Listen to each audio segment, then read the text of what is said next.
की क्लास में आप सभी का स्वागत है। आज हम एक नए कवि पढ़ने जा रहे हैं जो किसी परिचय के मोहताज नहीं हैं। अब तक हमने पढ़ा था कवि नागार्जुन जी, और आज इस कड़ी के अगले कवि हैं कवि अज्ञेय। तो अज्ञेय जी का पूरा नाम हीरानंद सच्चिदानंद वात्स्यायन अज्ञेय था। तो आज के लेक्चर में हम इनको 4 बिंदुओं में पढ़ पाएंगे। सबसे पहले हम कवि का जीवन परिचय पढ़ेंगे, उसके बाद में इनकी शिक्षा दीक्षा के बारे में, उसके बाद में प्रमुख रचनाओं पर दृष्टिपात किया जाएगा और चौथे बिंदु के रूप में संकलित रचना असाध्य वीणा को जो है स्पर्श किया जाएगा। तो लीजिए कवि अज्ञेय जी के बारे में बातचीत करते हैं। कवि अज्ञेय का जन्म 7 मार्च 1911 को कसया में हुआ था। बचपन 1911 से 15 तक लखनऊ में बीता। शिक्षा का प्रारंभ संस्कृत मौखिक परंपरा से हुआ, यानी कि संस्कृत की मौखिक परंपरा से इनकी शिक्षा का प्रारंभ हुआ। 1915 से 1919 तक श्रीनगर और जम्मू में इनकी पढ़ाई चलती रही। यहीं पर संस्कृत पंडित से रघुवंश रामायण, हितोपदेश, फारसी मौलवी से शेख सादी और अमेरिकी पादरी से अंग्रेजी की शिक्षा घर पर ही शुरू हुई। शास्त्री जी को स्कूल शिक्षा में विश्वास नहीं था। बचपन में व्याकरण के पंडित से मेल नहीं हुआ। घर पर धार्मिक अनुष्ठान स्मार्त ढंग से होते थे। बड़ी बहन जो लगभग 8 साल की थी, जितना अधिक स्नेह करती थी उतना ही ब्रह्मानंद और जीवानंद जो 1934 में दिवंगत हो गए थे, प्रतिस्पर्धा रखते थे। इनके छोटे भाई वत्सराज के प्रति अज्ञेय का स्नेह बचपन से ही था। 1919 में पिता के साथ नालंदा आए। इसके बाद 25 तक यानी 1925 तक पिता के ही साथ रहे। पिताजी ने ही हिंदी सिखाना शुरू किया। वे सहज और संस्कारी थे और संस्कारी भाषा के ही पक्षधर थे। हिंदुस्तानी के सख्त खिलाफ थे। नालंदा से शास्त्री जी पटना आए और वहीं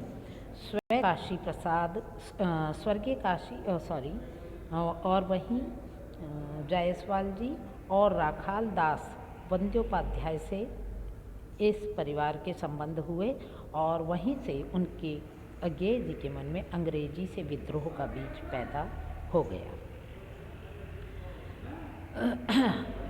इसके पश्चात हम बात करते हैं बचपन से किशोरावस्था तक की। यह अवधि उनके लिए बहुत ही उलझन और आकुलता के बीच रही। इसके बाद में सन 1927 में लाहौर फॉर्मन कॉलेज से ये बीएससी में भर्ती हुई। इसी कॉलेज में नवजवान भारत सभा के संपर्क में आए और हिंदुस्तान सोशलिस्ट रिपब्लिकन आर्मी के प्रमुख सदस्य आज़ाद, सुखदेव और भगवती चरण बोहरा से आपका परिचय हुआ। इस कॉलेज में बीएससी तक तो ये सक्रिय रूप से क्रांतिकारी आंदोलन में प्रविष्ट नहीं हुए थे। तथापि 29 में पंडित मोतीलाल नेहरू जी की अध्यक्षता में कांग्रेस के अधिवेशन जो लाहौर में हुआ, उसमें ये स्वयं सेवक अफसर के रूप में मौजूद थे।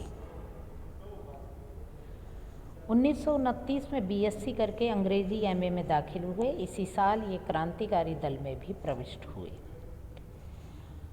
इनके क्रांतिकारी जीवन की अवधि 1929 से आरंभ होकर 1936 तक की है। इस अवधि का अधिकांश इतिहास देश के इतिहास से संबंधित है।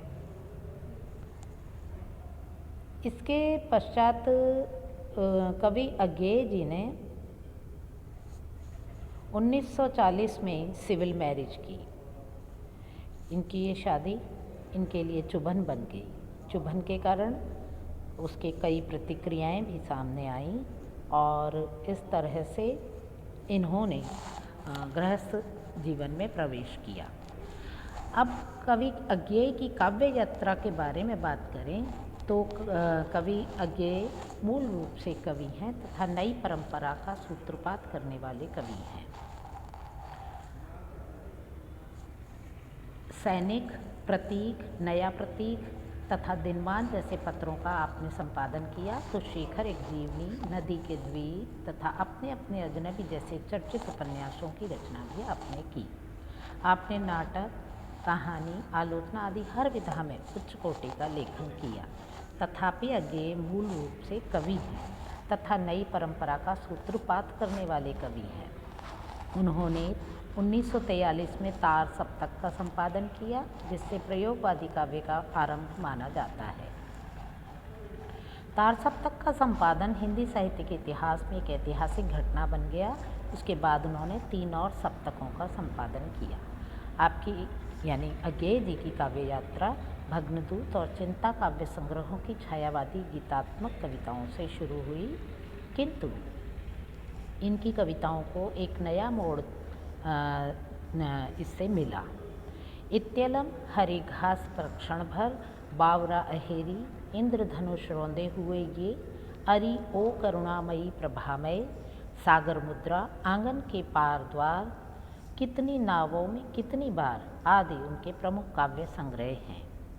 सदा नीरा के 2 खंडों में भी उनकी समस्त कविताएं प्रकाशित हुई हैं। ये प्रयोगशील कवि थे। इनमें संवेदना के साथ एक सजग बौद्धिकता है। उनकी बौद्धिकता उनकी संवेदना को नियंत्रित करती है। उनकी कविताओं में स्वर वैविध्य भी उनकी बौद्धिकता के कारण ही है। उनकी छोटी छोटी कविताएं सौंदर्य और प्रभाव की दृष्टि से विशिष्ट और बहुत ही गहरी हैं। अज्ञेय जी में व्यंग की गहरी क्षमता है। आंगन के पार द्वार जैसी लंबी कविताओं में उनकी इस नव रहस्यवादी दृष्टि को देखा जा सकता है। अज्ञेय की काव्य की भाषा की बात करें तो इनके काव्य की भाषा सजग एवं समर्थ है और वे नए शब्दों के प्रयोग और नई नई अर्थवत्ता प्रदान करने के लिए पूरी तरह से जागरूक कवि के रूप में सामने आते हैं। वे कवि कर्म को नितांत व्यक्तिगत तथा आत्मनिष्ठ कर्म मानते हैं, इसलिए कभी कभी उनकी कविताएं सूक्ष्म और दुर्लभ भी हो गई। मूलतः उनकी कविताओं का स्वर व्यक्तिवादी है। आज भी उनका नाम काव्य जगत में बहुत ही आदर और सम्मान से लिया जाता है।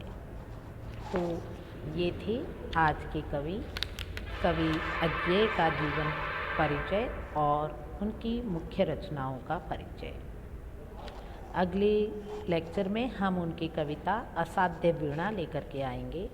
नमस्कार।